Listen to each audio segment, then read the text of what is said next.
ఏంటి 2 బౌల్స్ చూపిస్తుంది అనుకుంటున్నారా?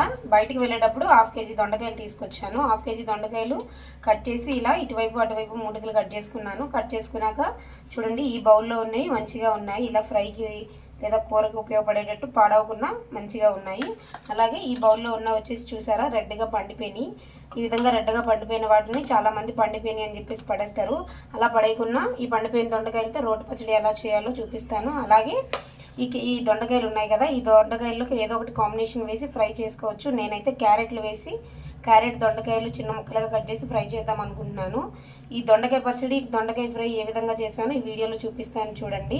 చూసి మీరు కూడా ట్రై చేయండి. దొండకాయలు ఎప్పుడు పండిపోయినా పడేయకుండా పచ్చడి చేసుకోవచ్చు. చాలా ఈజీ అండ్ సింపుల్గా చూపిస్తాను, చూడండి. ఇప్పుడు ఈ పండిపోయిన దొండకాయలు ఉన్నాయి కదా, వీటితో ముందుగా మనం పచ్చడి చేసుకుందాం. చూడండి, చాలా రెడ్గా అయిపోయినాయి. కూర చేస్తే ఏమంటే కూర పచ్చిగా అనిపించి టేస్ట్ లేకుండా ఉంటుంది. దానికోసం అని చెప్పేసి పచ్చడి చేసేస్తున్నాను. ఇప్పుడు దొండకాయల్ని చిన్న చిన్న ముక్కలుగా కట్ చేసుకోవాలి. దొండకాయ పచ్చడి రోట్లో చేసుకుంటే చాలా టేస్ట్గా ఉంటుంది. కాకపోతే మనకి రోల్ అవైలబుల్లో లేదు. మిక్సీలోనే మంచిగా పచ్చడి చేసుకుందాం. ముక్కలు కట్ చేసుకున్న తర్వాత కలుద్దాం. చూసారు కదా, దొండకాయలు ఇలా పండిపోయినాయి కదా, పండిపోయిన వాటిని చిన్న చిన్న ముక్కలుగా కట్ చేసుకున్నాను. అలాగే 4 పెద్ద సైజు టమాటాలు తీసుకున్నాను. టమాటాలు కూడా చిన్న చిన్న ముక్కలుగా కట్ చేసుకున్నాను. అలాగే మనకి మనం తినే కారాన్ని బట్టి పచ్చిమిరపకాయలు, మేము కొంచెం స్పైసీగానే తింటాము, దానికోసమనే చిన్న మిరపకాయలు ఒక 10-15 ఉంటాయి, అవి కూడా తీసుకున్నాను. మంచిగా కడిగి పెట్టుకున్నాను. ఇప్పుడు వీటిని ఆయిల్లో వేసుకొని ఫ్రై చేసుకుందాం. ఇప్పుడు గ్యాస్ ఆన్ చేసి కడాయి పెట్టుకున్నాను. కడాయిలో 2 టేబుల్ స్పూన్స్ ఆయిల్ వేసుకున్నాను. ఆయిల్ హీట్ అయిన తర్వాత ముందుగా కట్ చేసి పెట్టుకున్న దొండకాయలు, టమాటాలు, మిరపకాయలు అన్నీ వేయించుకుందాం. ఆయిల్ హీట్ అయ్యేంత వరకు వెయిట్ చేద్దాం. ఇప్పుడు ఆయిల్ మంచిగా వేగింది కదా, మంచిగా హీట్ అయింది కదా, హీట్ అయిన తర్వాత కొన్ని పచ్చిమిరపకాయలు వేసుకుందాం. పచ్చిమిరపకాయలు చిట్లుతాయి కదా, పచ్చిమిరపకాయలు చిట్లకుండా ఉండాలంటే దొండకాయలు కూడా దానిలోనే వేసేసుకుందాం.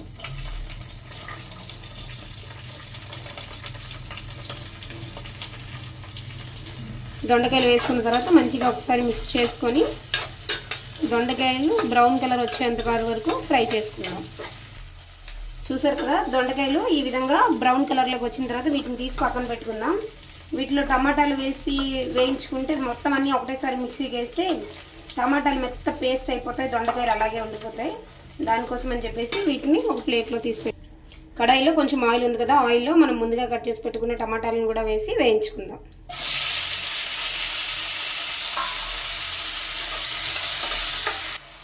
చూసారు కదా, టమాటాలు ఈ విధంగా మొత్తం గుజ్జు దిగి మంచిగా ఫ్రై అయిపోయినాయి.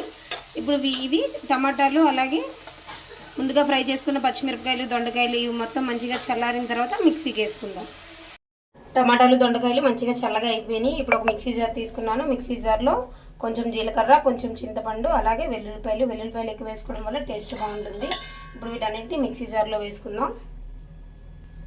మిక్సీ జార్లో ఇవన్నీ వేసుకున్న తర్వాత అలాగే ముందుగా మనం ఫ్రై చేసి పెట్టుకున్న దొండకాయలు, పచ్చిమిరపకాయలు కూడా వేసుకుందాం. వీటిని ఒకసారి మిక్సీకి వేసుకున్న తర్వాత టమాటాలు వేసుకోవాలి, ఎందుకంటే దొండకాయలు కొంచెం హార్డ్గా ఉంటాయి కదా. ఒకసారి గ్రైండ్ అయిన తర్వాత టమాటాలు వేసుకుంటే బాగుంటుంది. చూసారు కదా, ఈ విధంగా కచ్చాపచ్చాగా మిక్సీకి వేసుకోవాలి. కచ్చాపచ్చాగా వేసుకుంటే మనకి రోట్లో రుబ్బుకున్నప్పుడు తింటే ఎలా అనిపిస్తుందో అలా అనిపిస్తుంది. ఫుల్ మొత్తం పేస్ట్లో మిక్సీకి వేసేస్తే మంచిగా తినాలనిపించదు. ఇప్పుడు మనం దీనిలో టమాటాలు కూడా వేసుకొని మిక్సీ చేసుకుందాం. టమాటాలు కూడా వేసి మంచిగా ఈ విధంగా మిక్సీ చేసుకున్నాను. ఇప్పుడు దీన్ని తాలింపు వేసుకుంటే చాలా బాగుంటుంది. చాలామంది తాలింపు వేసుకోకుండానే తింటారు. తాలింపు వేసుకోవడం వల్ల టేస్ట్ బాగుంటుంది. తాలింపు వేసుకుందాం. తాలింపు కోసం గ్యాస్ ఆన్ చేసి కడాయి పెట్టుకున్నాను. కడాయి మంచిగా హీట్ అయిన తర్వాత ఆయిల్ వేసుకుందాం. ఆయిల్ వేసుకొని తాలింపు వేసుకుందాం. తాలింపు కోసం కొంచెం ఆయిల్ వేసుకున్నాను.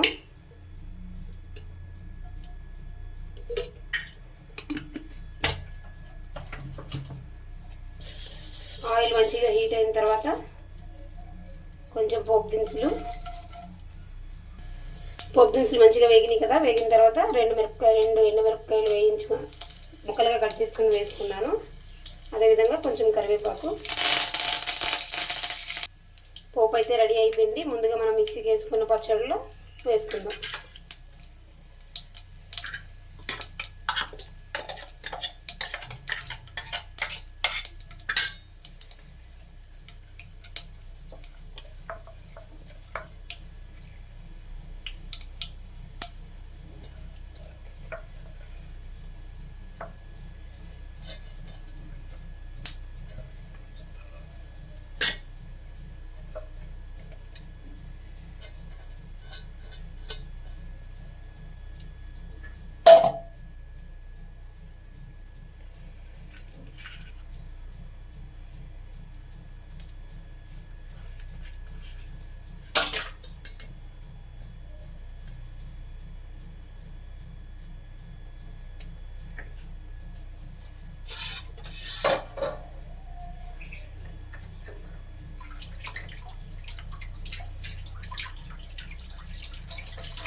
దొండకాయ పచ్చడి ఏ విధంగా చేశానో చూసారు కదా. అలాగే ఇవి మంచిగా ఉన్న దొండకాయలు వీటితో ఫ్రై చేస్తానని చెప్పాను కదా. వీటిలో కాంబినేషన్గా క్యారెట్లు తీసుకున్నాను. క్యారెట్లు ముందుగానే మంచిగా పీల్ తీసేసి చిన్నగా కట్ చేసుకున్నాను. ఇప్పుడు ఈ దొండకాయలని క్యారెట్లని కటర్లో వేసి కట్ చేసుకుందాం. ఇది కటరు. ఈ కటర్ వచ్చేసి మా హస్బెండ్ ఢిల్లీలో రన్నింగ్ రైస్లో ఫస్ట్ వచ్చినప్పుడు ఇచ్చిన కటరు. ఇప్పుడు దీనిలో ఇలా దొండకాయలు పెట్టేసి ఇలా బ్రష్ చేసుకుంటే చిన్న ముక్కలుగా అయిపోతాయి. అలాగే క్యారెట్లు కొంచెం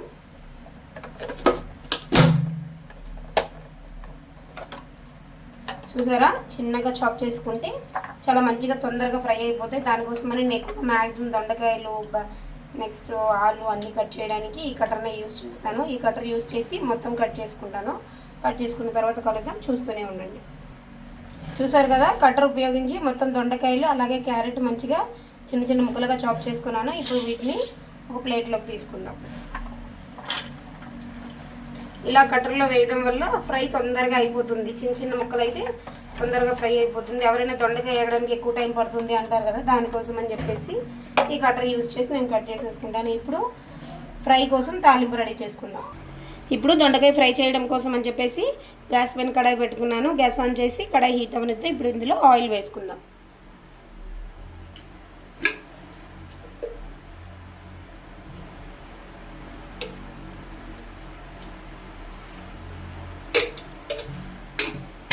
దొండకాయకి కొంచెం ఆయిల్ ఎక్కువగానే పడుతుంది, అందుకనే 2 టేబుల్ స్పూన్స్ ఆయిల్ వేసుకున్నాను. ఇప్పుడు ఆయిల్ మంచిగా హీట్ అయింది కదా. హీట్ అయిన తర్వాత కొన్ని పోపు దినుసులు వేసుకుందాం. ఇందులో జీలకర్ర, ఆవాలు, మినపప్పు, శనగపప్పు మిక్స్ ఉన్నాయి, అందుకనే మొత్తం ఒకసారి వేసేసుకున్నాను.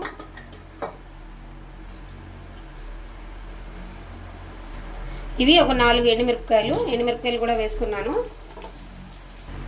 ఎండుమిరపకాయలు మంచిగా ఫ్రై అయిన తర్వాత కొంచెం కరివేపాకు,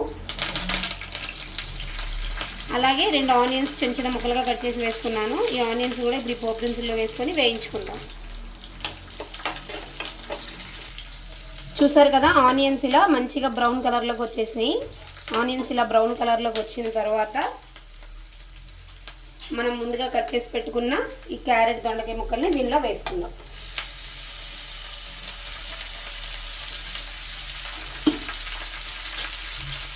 ఈ విధంగా వేసుకున్న తర్వాత మంచిగా మిక్స్ చేసుకుందాం.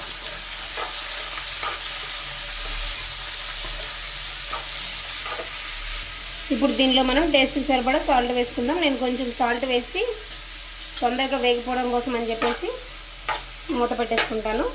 సాల్ట్ వేయడం వల్ల ఈ వెజిటేబుల్స్లో ఉన్న నీరు దిగి మంచిగా తొందరగా ఫ్రై అయిపోతుంది. ఇప్పుడు మూత తీసుకొని చూద్దాం. ఇలా మధ్య మధ్యలో ఒక్కొక్కసారి మూత తీసుకొని కలుపుకుంటూ ఫ్రై చేసుకుందాం.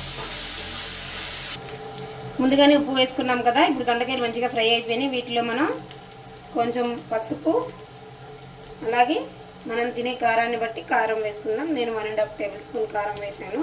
వేసిన తర్వాత మంచిగా ఫ్రై చేసుకుందాం.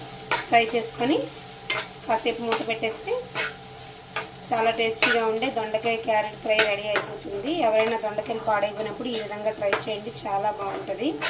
ఫ్రై అయిన తర్వాత మళ్ళీ కలుద్దాం. ఫైనల్గా క్యారెట్ దొండకాయ ఫ్రై అయితే రెడీ. క్యారెట్ దొండకాయ ఫ్రై అన్నంలోకి బాగుంటుంది, చపాతీలోకి, పుల్కాలోకి చాలా బాగుంటుంది. ఇలా ట్రై చేయండి. వేడివేడి అన్నంలో ఇప్పుడు వేసుకొని తినేస్తాను. ఉప్పు కారం చెక్ చేసుకున్నాను, అన్నీ సరిపోయినాయి. మీరు కూడా ట్రై చేయండి. చూసారా ఎంత బాగా ఫ్రై అయిపోయిందో. ఈ విధంగా ట్రై చేయండి మీరు కూడా.